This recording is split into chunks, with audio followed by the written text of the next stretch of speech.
इस कार्यक्रम के पुण्यार्चक हैं निवेदक सकल दिगंबर जैन समाज, सतना, मध्य प्रदेश। ओम नमः सिद्धेभ्यः। ओम नमः सिद्धेभ्यः। ओम नमः सिद्धेभ्यः।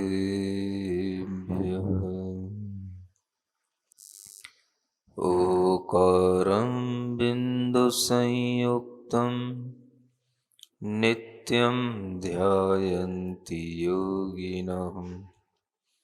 कामदं मोक्षदं चैव ओंकाराय नमो नमः। अर्हमित्यक्षरं ब्रह्म वाचकं परमेष्ठिनः। सिद्धचक्रस्य सद्बीजं सर्वतः प्रणमाम्यहम्। अनंतानंत सिद्ध परमेष्ठी भगवान की,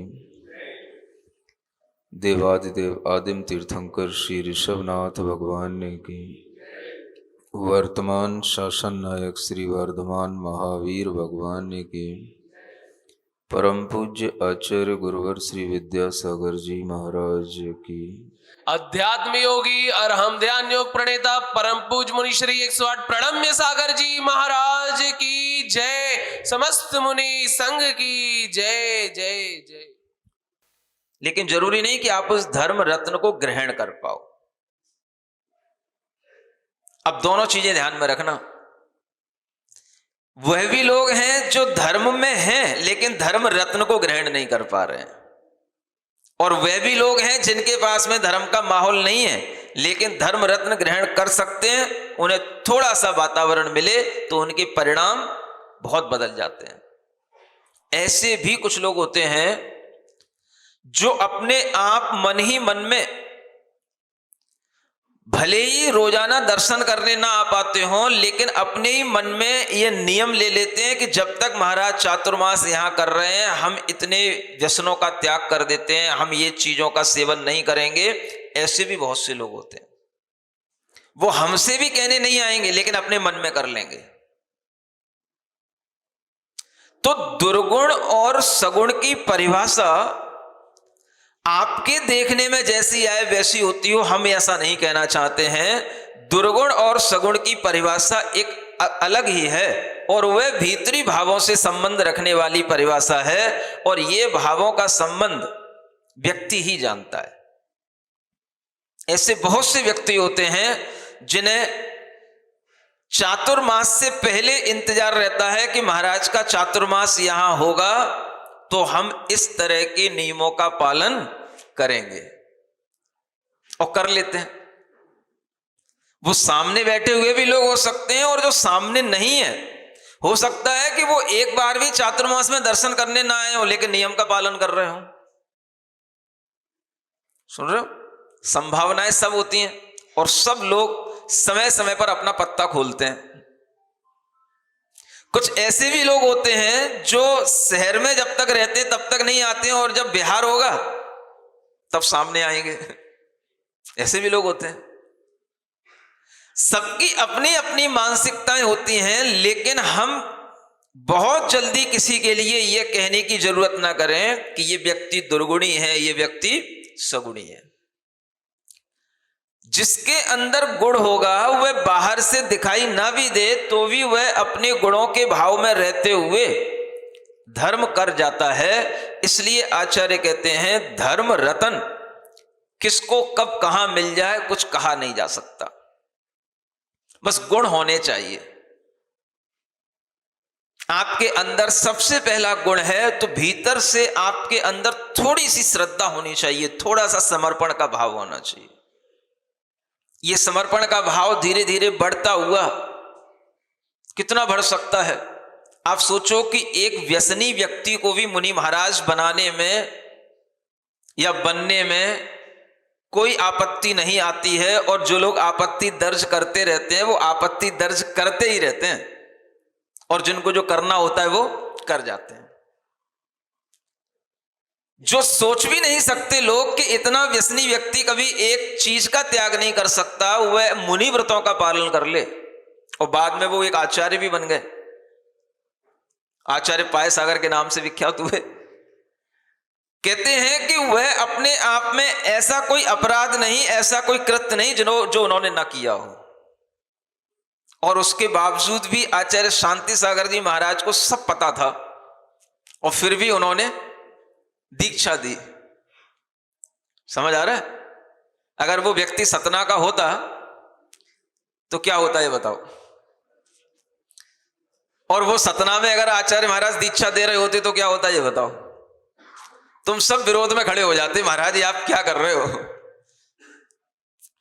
आप यही कहते हैं कि महाराज ये दीक्षा यहां मत दो, आप किसी दूसरे शहर में दे देना। मेरे सामने सामने जो ये दुनिया की बुराई इसके अंदर है, कल तक जो सब बुराइयां कर रहा था, आज आप उसे दीक्षा दे रहे हो, हमें इसके चरणों में लेटना पड़ेगा। हम इसके सामने हाथ जोड़ के नमस्तु करेंगे। कैसे आपका मन बनेगा बताओ? हम अपने परिणामों को कभी भी बदलना नहीं चाहते। सामने वाला अपने परिणामों को बदल भी रहा हो तो हम उसे स्वीकार करने की भी हिम्मत अपने अंदर नहीं रख पाते हैं। सोचो गुणवान कौन है, दुर्गुणी कौन है? किसी के बदलाव को हम स्वीकार नहीं कर पा रहे हैं, और जिसके अंदर बदलाव आ रहा है वो अपने आप को बदल रहा है, वो स्वीकार कर रहा है कि नहीं, कल तक मैंने बहुत गलतियां की थी, आज से मैं कोई भी गलती नहीं करूंगा। समझ आ रहा है? ऐसे भी लोग हैं, मैं बता रहा हूं आपको, जिनकी कल दीक्षा होने वाली है और आज वो सिगरेट पी रहे हैं। ऐसे भी लोग हैं, लेकिन पी ली तो पी ली, बस कल के बाद फिर जीवन में नहीं पिएंगे। नहीं पिएंगे माने फिर नहीं पिएंगे। आज भी वो तंबाकू खा ली माने खा ली, आज भी सिगरेट पी ली, लेकिन कल से अब नहीं पिएंगे, नहीं पिएंगे। पक्का उन्होंने फिर जीवन में नहीं पी। समझ आ रहा है? यह धर्म वह चीज स्वीकार करता है कि आपके अंदर कमियां बुराइयां कभी भी रही हों, लेकिन आप जिस दिन से अच्छा बनने की कोशिश करेंगे आपको अच्छा स्वीकार कर लिया जाएगा। क्योंकि धर्म कहता है आपके अंदर की वह बुराइयां शाश्वत नहीं है, वो बुराइयां आप बदल सकते हो, बस आप बदलने का मन बनाओ, और जिस दिन आप उन बुराइयों को बदल लोगे उसी दिन आपकी अच्छी लोगों में गिनती होने लग जाएगी। ये धर्म इतना खुला वातावरण हमेशा बनाए रखता है, और ये वातावरण ऐसा खुला आपके दिमाग में भी रहना चाहिए। आपके दिमाग खुले हुए नहीं रहते हैं। धर्म की किताबों में ये वातावरण हमेशा खुला रहता है। किसी ने कोई अपराध कर दिया, किसी से कोई गलती हो गई, वह गलती होने के बावजूद भी उसे स्वीकार लेना कि बेटा कोई बात नहीं, अगर वह गलती का तुम्हारे अंदर पछतावा है और तुम इसे स्वीकार करना चाहते हो और उसका प्रायश्चित करना चाहते हो, तो आज भी तुम्हारे लिए दरवाजा खुला हुआ है, इस मार्ग पर चलो। तुंकारी क्या हुआ?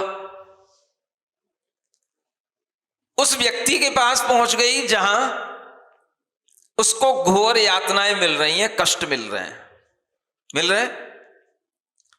और उन कष्टों में भी उसे जीना पड़ रहा है। कर्म है, कर्म के फल आदमी को कई बार अपनी बुद्धि से, अपने कुछ कहना चाहिए बुरे कामों के फल से उसे भोगने पड़ जाते हैं, पड़ गए। लेकिन उसका मन क्या था? मैं यहां कैसे आपत्ति के दिनों में, इन दुर्दिनों में अपना समय निकाल रही हूं, अब मेरा यहां से निकलना कैसे होगा? लेकिन उसके अंदर भी गुण भी हैं और दुर्गुण भी है। गुण तो सब कुछ है। उसके पास में कितना सील का गुण था, जिसके कारण से वह उन चोरों के सरदारों से भी बच करके आ गई। उसकी रक्षा वन देवी ने कर ली। किस गुण के कारण से? शील गुण के कारण से। और एक दुर्गुण है, वो क्या? हठी है, तू कारी, तू शब्द सुन नहीं सकती है। माने कोई भी उससे अगर जो बुरा लग रहा है वो कहे तो उसे सुन करके उसका क्या बोलते, खून खौल जाए। और इधर अपने सील की रक्षा करने के लिए उसने कैसा कायोत्सर किया, कैसे उसने भगवान का स्मरण किया कि वन देवी ने आकर के उसकी रक्षा कर ली। अब वहां से तो बच गई, लेकिन फिर एक दुष्ट के हाथ में लग गई और वह उसको खिला भी रहा है, उसके बाल भी नोच रहा है और उसकी मालिश भी कर रहा है। नहीं समझ आ रहा? उसकी नसों से खून भी निकाल रहा है और उसको लाक्षा तेल भी लगा रहा है। ये दुष्टता के साथ में वह उसको अपने पास में रखे हुए है, उसका पालन कर रहा है और वह अपना व्यापार चला रहा है। और ऐसा करते करते कई दिनों के बाद में उसका जो भाई था वह किसी कारणवश उस गांव से निकला जहां पर वो रुकी हुई थी और संयोग से उसे उस घर में आना हुआ जहां पर उसकी यह स्थिति बनी हुई थी।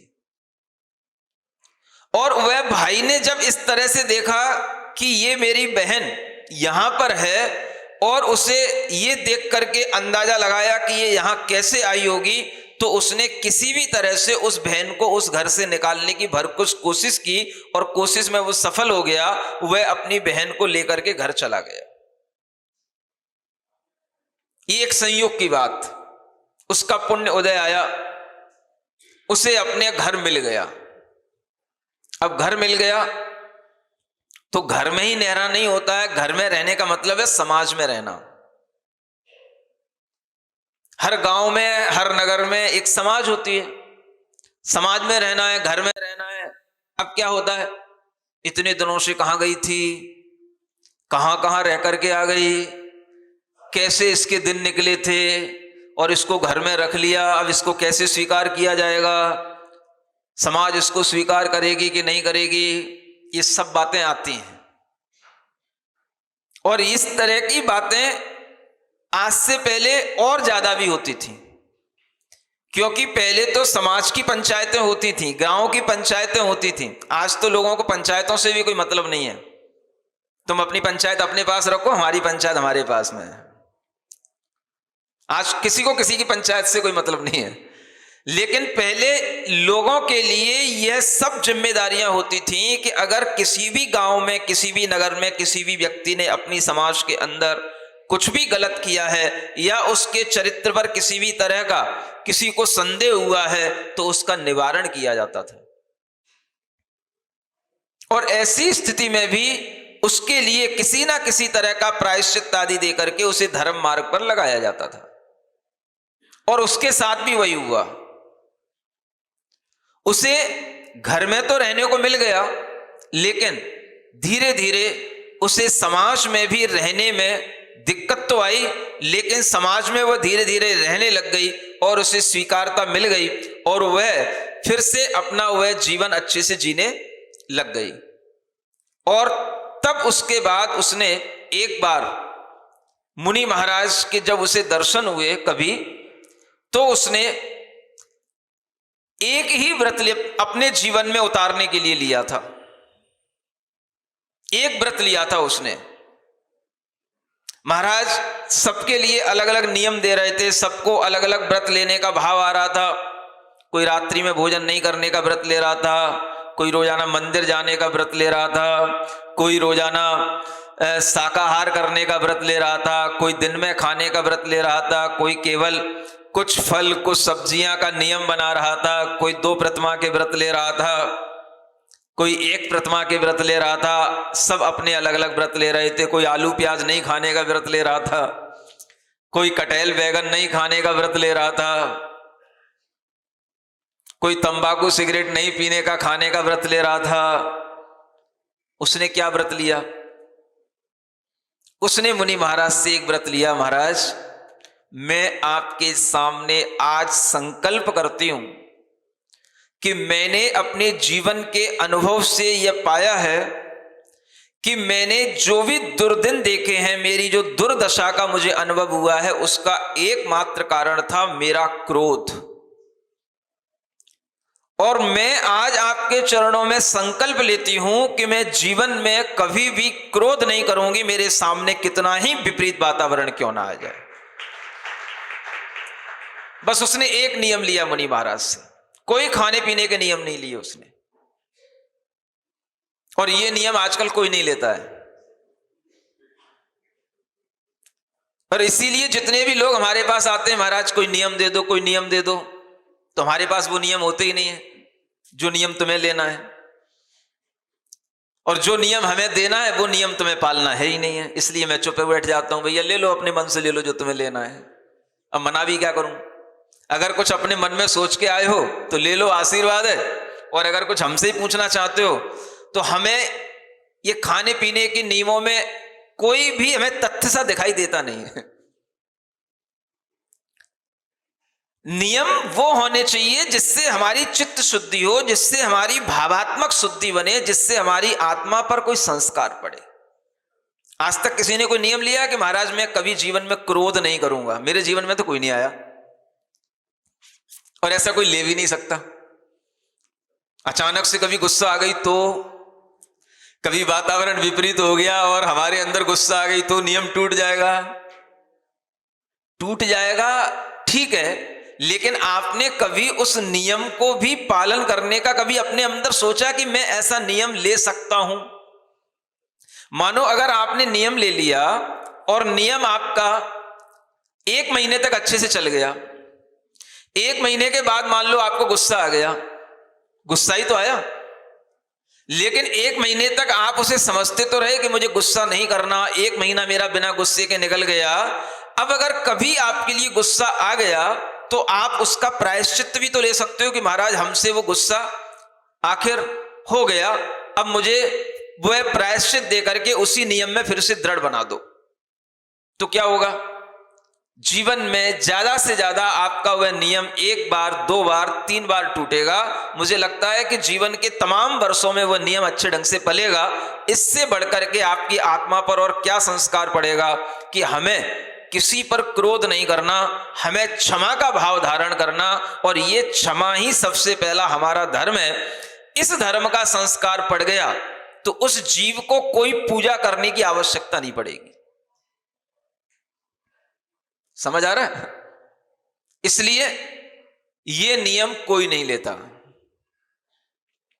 अपने आत्म सुधार के नियम कोई नहीं लेता, अपनी बुराइयों को त्यागने के नियम कोई नहीं लेता। बस आलू नहीं खाएंगे, प्याज नहीं खाएंगे, रात में नहीं खाएंगे, भले ही रात भर लड़ेंगे लेकिन रात में खाएंगे नहीं। रात भर बच्चों को गालियां देंगे, पत्नी को मारेंगे, सब करेंगे, लेकिन रात में खाएंगे नहीं। पानी छना पिएंगे, भले ही किसी के ऊपर गुस्सा आ गई तो एक पूरा कुंड का कुंड उसके ऊपर लुढ़का देंगे, लेकिन पानी छना पिएंगे। समझ आ रहा है? ये अगर हमारी विचारधारा बनी रही तो ये सिर्फ धर्म का ढकोसलापन कहलाता है।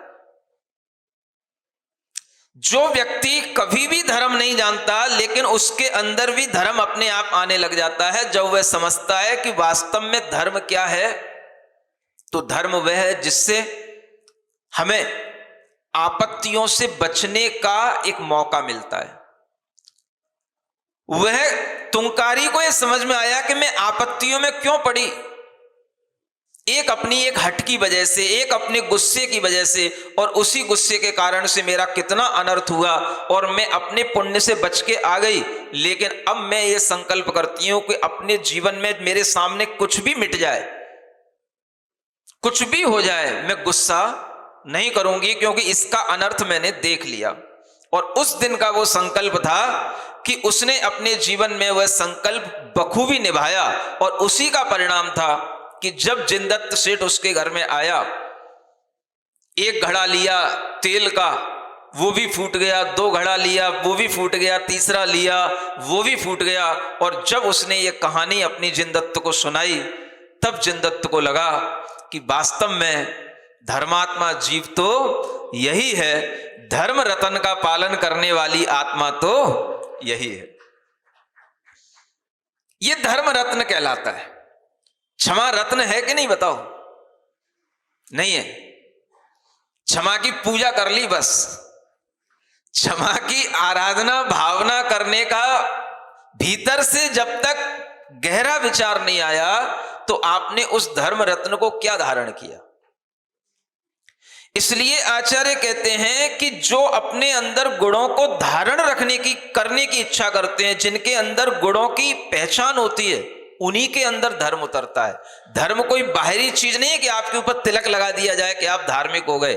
गुणों की पहचान जहां होगी वहां धर्म होंगे। जिस तुंकारी ने यह समझ लिया कि क्रोध अनर्थ का कारण है और क्षमा शांति का कारण है, उस तुंकारी ने अपने अंदर धर्म रत्न प्राप्त कर लिया। जिनदत्त सेठ, जो उसके पास में बचा खुचा तेल था, लाक्षा तेल, वह लेकर के मुनि महाराज के पास गए।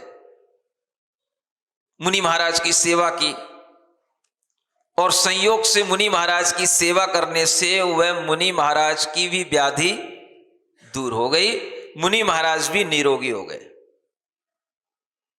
सेवा करोगे तो फल तो मिलेगा ही।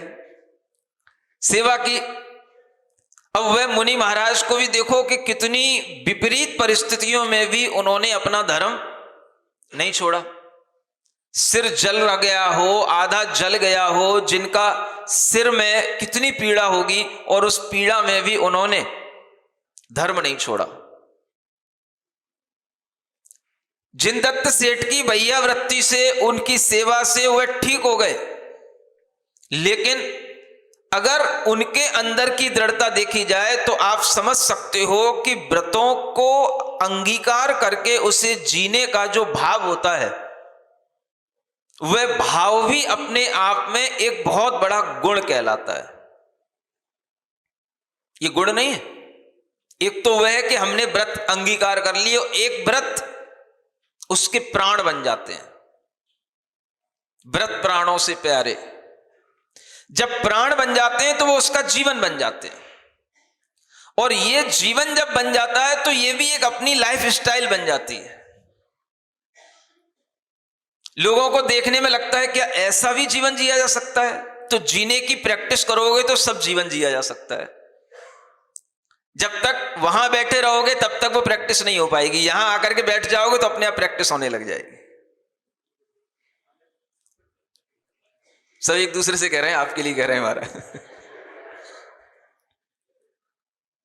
यह भी एक जीने का तरीका होता है। आपको लग रहा है कि अब ये कितना परिवर्तन लाएंगे, अब ये कैसा जीवन जिएंगे, अब इनके अंदर ये जीवन जीने की आदत कैसे बनेगी, और वो सब बन जाती है। कल तक जो व्यक्ति व्यसनी है, जैसे ही मुनि धर्म अंगीकार कर लेता है, क्या करने लग जाता है? अब उसे तंबाकू और सिगरेट याद आएगी। अब उसे कोई भी तरीके की बुरी आदतें या ड्रिंकिंग याद आएगी? कुछ भी। कल तक सब किया उसने, और आज उसने अगर धर्म अंगीकार कर लिया, ऐसा परिवर्तन आता है उसके अंदर कि उसका पूरा जीवनचर्या एक अलग ही मोड़ पर चली जाती है, और वो खुद भी नहीं समझ सकता कि ऐसा बदलाव क्या आ सकता है। लेकिन जो बदलाव लाता है उसे वो बदलाव महसूस होता है। दूसरा देखता रहेगा बस क्या ऐसा बदलाव इसमें आ सकता है, लेकिन आ जाएगा। अगर आप बदलाव की इच्छा करेंगे तो बदलाव होने के लिए पहले आपको इतनी बड़ी रिस्क लेनी पड़ेगी। रिस्क क्या? गुरु के चरणों में समर्पित होना पड़ेगा, उनसे दीक्षा पहले अंगीकार करनी पड़ेगी, और फिर उसके बाद में देखना पड़ेगा कि हां बदलाव हो रहा है कि नहीं। और नहीं हुआ कोई तो भी वो तुम्हारी योग्यता के ऊपर है। जब हर जगह पर रिस्क होती है तो इसमें भी रिस्क है। जब बिजनेस करते हो, दुकान चली तो और नहीं चली तो सब होती है, रिस्क तो हमेशा ही रहती है। इसी तरह से व्रतों में भी रिस्क होती है। आपने दीक्षा अंगीकार की और उसके बाद में आपके भीतर बदलाव आया तो, और नहीं आया तो संभावना दोनों है। आ गया तो बल्ले बल्ले, और नहीं आया तो हल्ले हल्ले। नहीं समझ में आया? आएगा तो फिर आपकी बड़ाई होगी, बल्ले बल्ले होगी, और नहीं आया तो हल्ला होगा, ये क्या हो रहा है, ये क्या हो रहा है, ये क्या हो रहा है। अगर आपके अंदर वह बदलाव आने की कोई भी क्षमता दिखाई दे रही तो इसका मतलब है आप गुणवान हैं, और गुणवान लोग ही धर्म का पालन कर पाते हैं, धर्म को अंगीकार कर पाते हैं। इसलिए जिनके पास में गुण होंगे वह अपने गुणों की वृद्धि कर लेंगे, जिनके पास में धन होगा वो अपने धन की वृद्धि कर लेंगे, लेकिन जिनके पास में गुण कहीं से कहीं तक है ही नहीं तो उनके अंदर धर्म की प्राप्ति भी कहीं से कहीं तक होगी ही नहीं। ये बहुत अच्छी बात यहां कही गई, आपके अंदर कोई ना कोई गुण ऐसा होना चाहिए जो आपके गुणों को बढ़ाता चला जाए। गुणों से गुणों का आकर्षण होता है। एक समर्पण, एक नम्रता का भाव, एक अच्छा बनने की पहल, एक छोटा सा गुण भी अगर आपके अंदर है तो वह गुण आपको बहुत बड़े परिवर्तन के साथ आपके सामने आ सकता है। एकदम उसके अंदर परिवर्तन आ जाता है। अब एक ही बार वो भोजन करेगा, दूसरे के घर में जाकर के करेगा, दूसरा जितना देगा उतना ही ले पाएगा, दूसरा देना के लिए हाथ में कटोरी पकड़े है और दे नहीं रहा है तो भी मांग नहीं पाएगा। नहीं समझ आ रहा? कई बार होता है ऐसा। लोग कटोरी पकड़ा देते थे किसी के हाथ में, लो भैया ये दूध चला देना, अब वो आकर के खड़ा हो जाता है। अब वो मेरी शक्ल देखता है, मैं उसकी शक्ल देखता हूं। उसकी समझ में नहीं आता है कि महाराज मेरी शक्ल क्यों देख रहे हैं। उसे इतना भी ज्ञान नहीं, और उसके हाथ में कटोरी पकड़ा दी। समझ आ रहा है? तो फिर अपनी आंखें नीची करनी पड़ती है, जो हाथ में आ रहा है वही ले लो, और धीरे धीरे वो कटोरी पीछे चली जाती है। महाराज ले नहीं रहे, महाराज ले नहीं रहे, उसे देना ही नहीं आ रहा, ये नहीं कहेगा वो महाराज ले ही नहीं रहे, महाराज ले ही नहीं रहे। और कई बार ऐसा हो जाता है कि ऐसे संयोग बनता है कि जैसे मान लो जब वो देने को शुरू हो उसी समय पर कोई दूसरा भी आकर के अड़ जाए, तो 2 हाथ 3 हाथ एक साथ आ गए और अपन ने मुड़ी हिलाई तो तीनों हाथ चले गए। अब वो तीनों में किसी को ऐसा ज्ञान नहीं आता कि मना किसके लिए किया गया। 3 ऑप्शन थे, मना किस चीज के लिए किया गया। महाराज नहीं ले रहे, महाराज नहीं ले रहे, गए। ये कहलाती पराश्रित चर्या। समझ आ रहा है? लेकिन अब अगर उसे अपने अंदर बदलाव लाना है तो वह सब कुछ हंस करके सहन कर लेगा।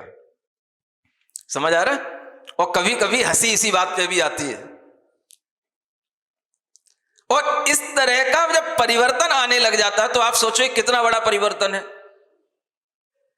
कल तक जो दिन भर खाता था, रात में भी खाता था, आज वह इतना संकल्पित हो गया कि अपने जीवन में केवल एक बार ही खाएगा। अब उसके पास में कोई भी तरीके के वो साधन जो पहले वह यूज करता था अब वह नहीं करेगा। न रजाई होंगे, न गद्दे होंगे, न कंबल होंगे, न मोटी चादरें होंगी, कुछ नहीं होगा। समझ आ रहा है? ढलेगा, लेकिन वो धीरे धीरे ढलते ढलते ढलते ढलते वैसा हो जाएगा। और ये कब होगा? जब उसे ये लग रहा हो कि मुझे ऐसा करना है तो वह कर जाता है। एक बार भीतर से बैठ जाना चाहिए कि हां ऐसा करने में भी अच्छा लगता है, ऐसा करने में भी आनंद है, तो उसमें भी आनंद आने लग जाता है। आपको जिस तरह से भोगों में आनंद आने लग जाता है ऐसे ही त्यागी को त्याग में आनंद आने लग जाता है। लेकिन आप त्याग का आनंद नहीं समझ पाते हैं। आपको लगता है कि आनंद त्याग में नहीं है, आनंद तो भोगों में है। लेकिन त्यागी को त्याग में आनंद आएगा। वह जिस तरह से अपने त्याग भाव को बढ़ाएगा उसे उतना ही उस त्याग भाव में अच्छा लगेगा, और वह हमेशा यह कोशिश करेगा कि मैं अपने इस त्याग की प्रवृत्ति को न केवल बाहरी चीजों के साथ में किंतु भीतरिक मानसिकताओं के साथ में भी इस प्रवृत्ति को मैं बढ़ाऊं। भीतरी मानसिक भावों के त्याग की प्रवृत्ति, और ये त्याग जब बढ़ने लग जाता है तो व्यक्ति भीतर से भी सुधरने लग जाता है और बाहर से भी सुधरने लग जाता है। सबसे बड़ा धर्म त्याग धर्म ही है। आपको कुछ भी धर्म करना पड़ता है तो आपको त्याग करना ही पड़ता है, और बिना त्याग के कोई धर्म होता भी नहीं है। मिलेगा बाद में, पहले तो त्यागो। ये इतनी बड़ी शर्त के साथ में दुकान चलती है। भगवान महावीर स्वामी की ये दुकान कितनी बड़ी दुकान है, वो कितने बड़े ब्रांड है उनकी, और उन्हें कितना अपने प्रोडक्ट पर विश्वास है कि कोई भी आदमी पहले आएगा तो पहले वो सब कुछ छोड़ो, पहले क्या मिलेगा, इससे क्या मिलेगा, तुम में इतना समर्पण है कि नहीं छोड़ने का? तो आगे हमारी दुकान पे खड़े हो, नहीं तो आगे बढ़ो, चलो यहां से कोई काम नहीं तुम्हारा। इतना बड़ा दुकानदार कौन हो सकता है समझो, जिसको अपने माल पर विश्वास हो। ग्राहक जो भी आएगा वह मेरा माल खरीद के जाएगा, और हम कितना भी उसके लिए कीमत लगाएंगे, अगर उसे क्वालिटी आती है तो वह उस क्वालिटी को लेकर के जाएगा। ये बड़ी दुकानों के बड़े दुकानदारों के काम होते हैं। आपको पहले कुछ नहीं बताया जा रहा है, आपको यहां क्या मिलेगा, कौन सा सुख मिलेगा, क्या आपको मिलेगा, यहां कुछ नहीं मिलेगा। पहले आप सब त्याग करो, उसके बाद जो मिलेगा वो आपको बाद में समझ में आएगा। इतनी बड़ी रिस्क जीवन में, फिर वो चीज छोड़ने के बाद में हमें दोबारा वो चीज मिलेगी कि नहीं, फिर दोबारा नहीं मिलेगी। त्याग एक बार करना है, पूरा करना है, इसका नाम है धर्म। और इसी धर्म के साथ में जो व्यक्ति चलता है उसी को कुछ हासिल होता है। अगर आपको एक पूजा भी करनी है भगवान की तो उसके लिए भी कुछ त्याग करना पड़ता है, और बिना त्याग के आपने पूजा की तो पूजा भी नहीं होती है। त्याग के साथ ही पूजा होगी, और जितनी अच्छी पूजा होगी, जितनी बड़ी पूजा होगी, उसमें उतना बड़ा त्याग भी होगा। अगर बड़ा त्याग नहीं है तो बड़ी पूजा हो ही नहीं सकती है। समय का त्याग, धन का त्याग, अपने भावों का त्याग, ये सब त्याग के साथ में आपके अंदर वह पूजा का भाव आएगा तो समर्पण कुछ दिखाई देगा, तो कुछ काम बनेगा। इसलिए त्याग आपको बड़ा बनाता है। ये धारणा आपके अंदर बनेगी तब आपको ये धर्म रत्न की महिमा समझ में आएगी। कौन हमें बड़ा बनाता है? भोग बड़े नहीं बनाते हमको, त्याग हमको बड़ा बनाता है। जितना व्यक्ति अपने किसी भी तरह की चीजों का त्याग भाव से आगे बढ़ता है, वह व्यक्ति अपने अंदर एक बहुत बड़ा बड़प्पन महसूस करता चला जाता है, और उसके अंदर का वह त्याग भाव ही उसको बहुत शक्ति देता चला जाता है, उसकी आत्मशक्ति बढ़ती चली जाती है। इसलिए हमेशा ये ध्यान रखो, धर्म फ्री में नहीं मिलता। ये धर्म रत्न है, रत्न फ्री में नहीं मिलते हैं, और दरिद्रों को नहीं मिलते हैं। ये बहुत अच्छी लाइन है, ये ध्यान रखना। यहां कहा गया कि चिंतामणि रत्न दरिद्रों को नहीं मिलते, ऐसे ही धर्म रत्न गुणहीनों को नहीं मिलते, गुणवानों को ही मिलते हैं। अगर आपके अंदर गुण होंगे तो आप उससे कुछ सीख पाएंगे, चातुर्मास का लाभ ले पाएंगे। अब तो चातुर्मास हो ही गया, अब तो कोई लाभ बचे ही नहीं है। समझ आ रहा है? बस 4 दिन बाद दीपावली आनी है, और एक दीपावली का लाभ होना है, उसके बाद तो कोई लाभ आपके पास है ही नहीं। समझ आ रहा है? अब वो जो कुछ भी है वो सब देखा जाएगा, वो सब देखे जाने वाली बातें हैं, है ना।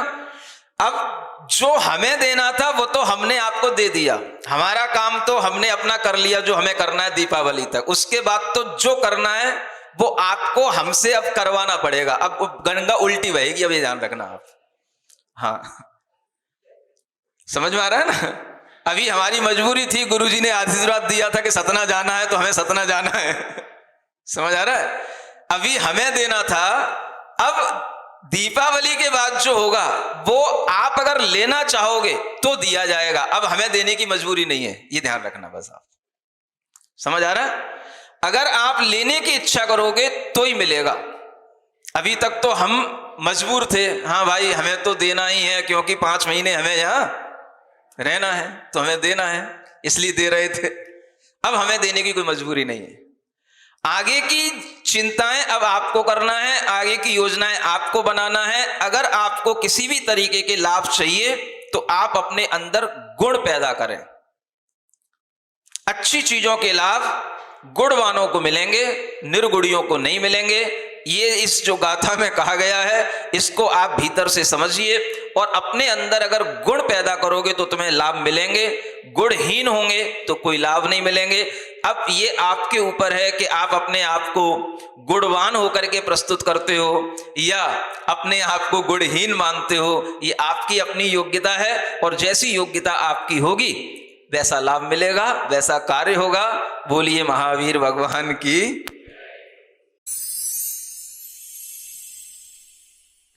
सिरिजिणवाणी जग कल्याणी जग जन मदतम मोहरी जनमण हारी गढ़हर हारी जम जरा भव रोग हरि तिथ्य राणम दिव्य झुणिम जो पढ़ई सुणई मय्ये धारई राणम सौख मणंतम धर्य सासद मोक्ष पदम पावई सासद मोक्ष पदम पावई।